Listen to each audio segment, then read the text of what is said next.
जय जयंती जय आदिशक्ति जय काली कपर्दिनी, जय मधुकैटभ छलनि देवी जय महिष विमर्दिनी, जय चमुंड जय चंड मुंड भंडासुर खंडिनी, जय सुरक्त जय रक्त बीज बिड्डाल विहंडिनी, जय जय निसुंभ सुंभद्दलनी भनि भूषण जय जय भननी, सर्जा समर्थ शिवराज कहे देहि विजय दे जग जननी, देहि विजय दे जग जननी। महाराष्ट्र साधु संत महात्मा समाज सुधारक राष्ट्रभक्तों की ये पावन भूमि, शस्त्र और शास्त्रों में जिस राज्य ने श्रेष्ठता हासिल की, वीरता और कला की परिसीमा जिस राज्य ने प्राप्त की, वो है महाराष्ट्र।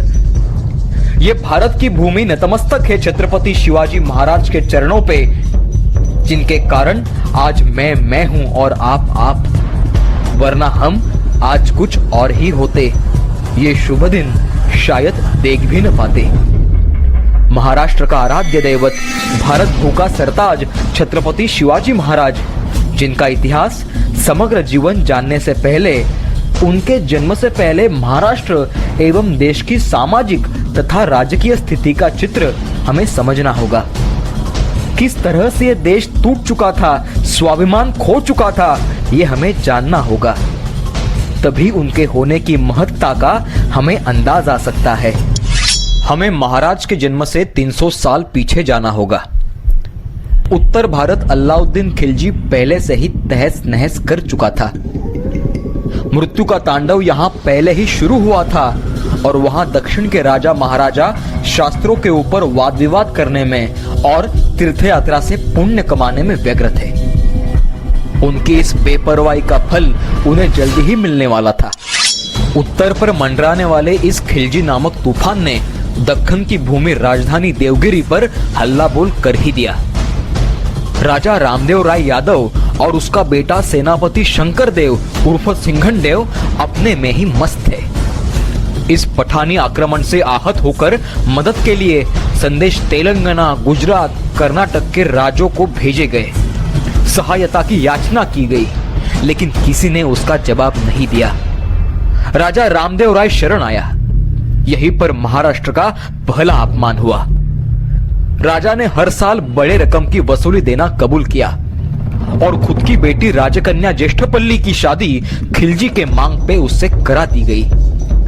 दक्कन इतने सालों में पहली बार परकियों के पांवों तले कुचला गया, लेकिन यह तो केवल एक झांकी थी। ये तो हवा का झोंका था, असली आंधी तो पीछे से आ रही थी। मराठों के स्वाभिमान को इस घटना से चोट पहुंची। ऐसा नहीं कि मराठों ने इसका प्रतिशोध न लिया। रामदेव राय के मृत्यु के बाद सिंघन देव ने खंडनी बंद कर दी, तो खिलजी के गुलाम मलिक कफूर ने उसे खत्म किया।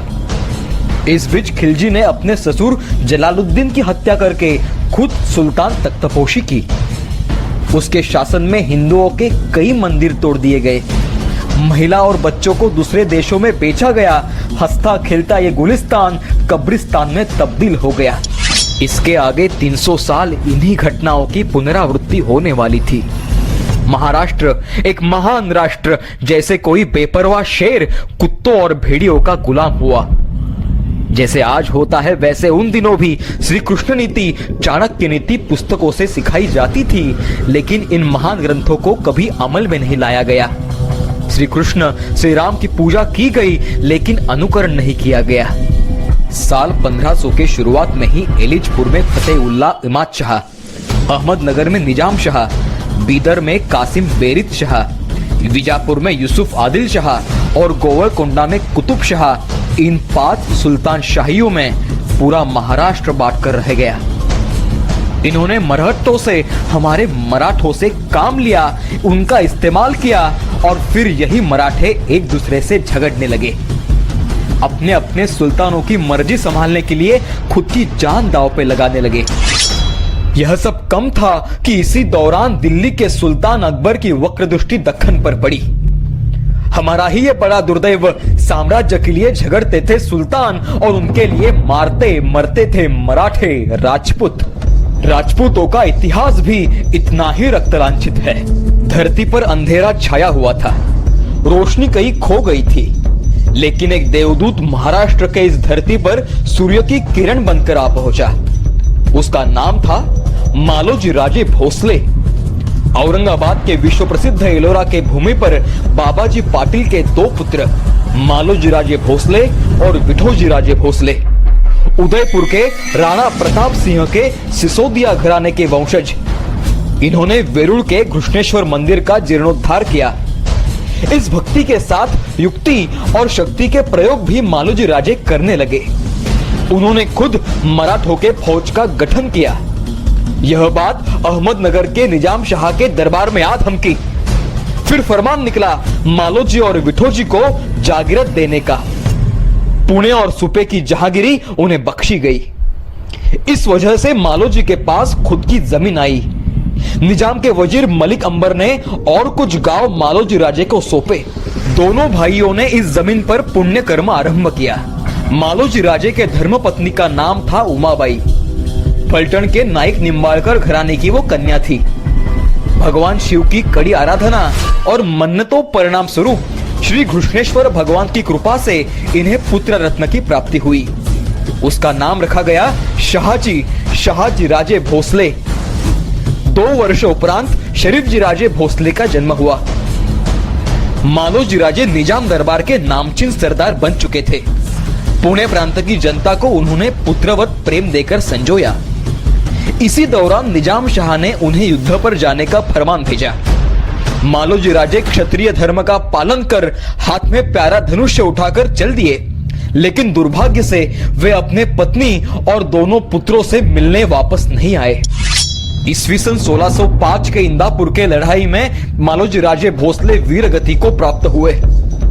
पति के चिता पर सती जाने वाली उमाबाई को विठोजी राजे ने बच्चों की दुहाई देकर रोका।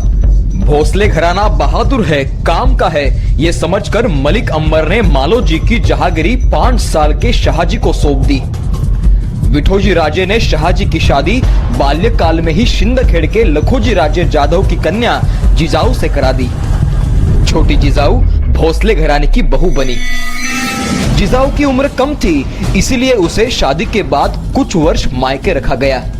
लेकिन ससुराल आने के उपरांत यहाँ हिंदू देव देवताओं पर लोगों पर होने वाले अन्याय अत्याचार ने उसे बेचैन किया।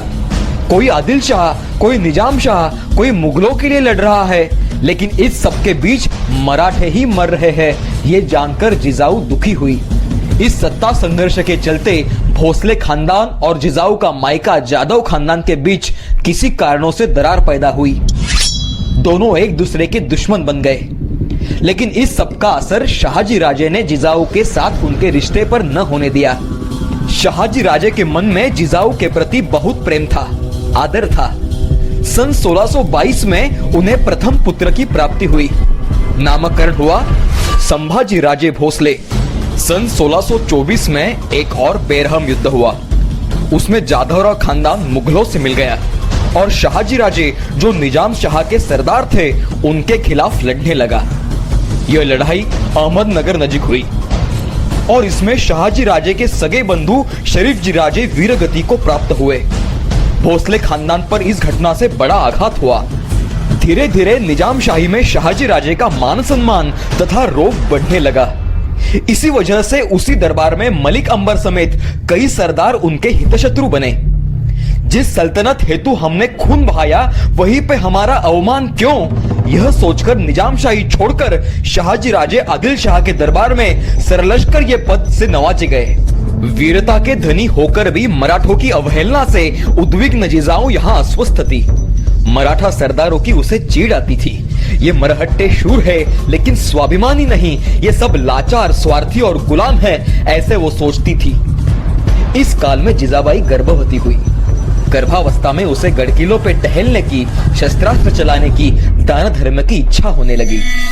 इस बीच शाहजी राजे ने सुल्तान शाही के खिलाफ विद्रोह किया और जनता पर हुए अन्याय को ललकारा।